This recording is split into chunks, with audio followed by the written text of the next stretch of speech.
Saudara, dua pimpinan lembaga penegak hukum KPK dan Polri bertemu tak lama setelah ketua nonaktif KPK resmi menjadi tersangka. Kapolri meminta publik mengikuti proses hukum yang tengah berjalan. Sementara Menko Polhukam Mahfud MD bicara soal pertimbangan penyidik yang tidak kunjung menahan Firly yang diancam hukuman seumur hidup. Kepala Kepolisian Republik Indonesia, Jenderal Listio Sigit Prabowo, datang ke Gedung Merah Putih KPK, Jakarta. Kedatangan Kapolri disambut langsung Ketua Sementara KPK, Nawawi Pemulango. Pertemuan Polri dan KPK menandatangani perjanjian kerjasama penanganan tindak pidana korupsi.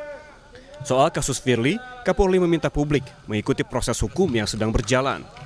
Sementara soal Firly yang tak kunjung ditahan, Kapolri beralasan penyidik di Treskrimsus Polda Metro Jaya dan di Tipidkor Mabes Polri punya alasan subjektif sehingga belum menahan Firly. Ya, ikuti saja prosedurnya.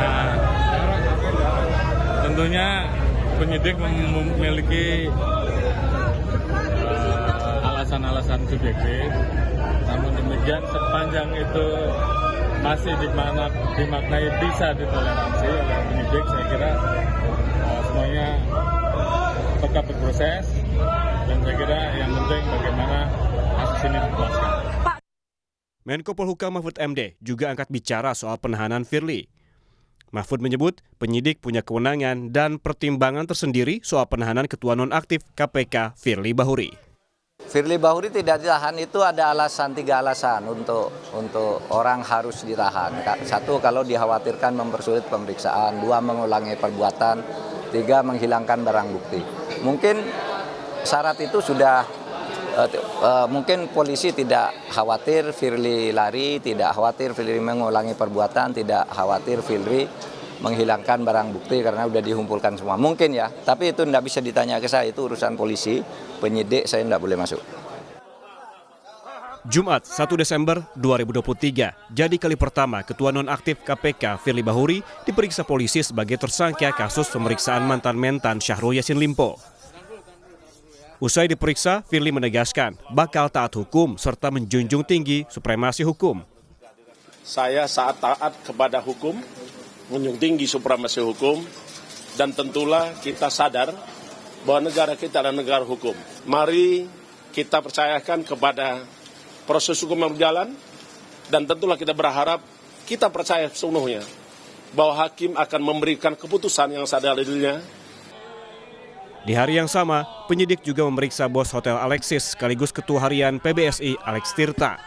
Alex Tirta sebelumnya mengaku menyewakan rumah untuk Ketua KPK Firly Bahuri di Jalan Kertanegara senilai Rp650 juta per tahun.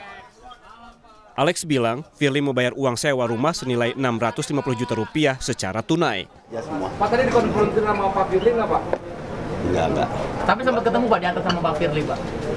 Tadi ada sempat ketemu juga. Ngobrol-ngobrol gitu Pak, dikit Pak, sama Pak Firly mungkin? Ya sempat sebatas salam aja ya. Pak, itu kan sebelumnya mengaku bahwa rumah itu disewa 650 juta melalui Bapak. Itu pembayaran dari Pak Firly itu cash atau transfer ya? Tunai. Tunai. Bentuknya apa Pak? Untuk uang tunai.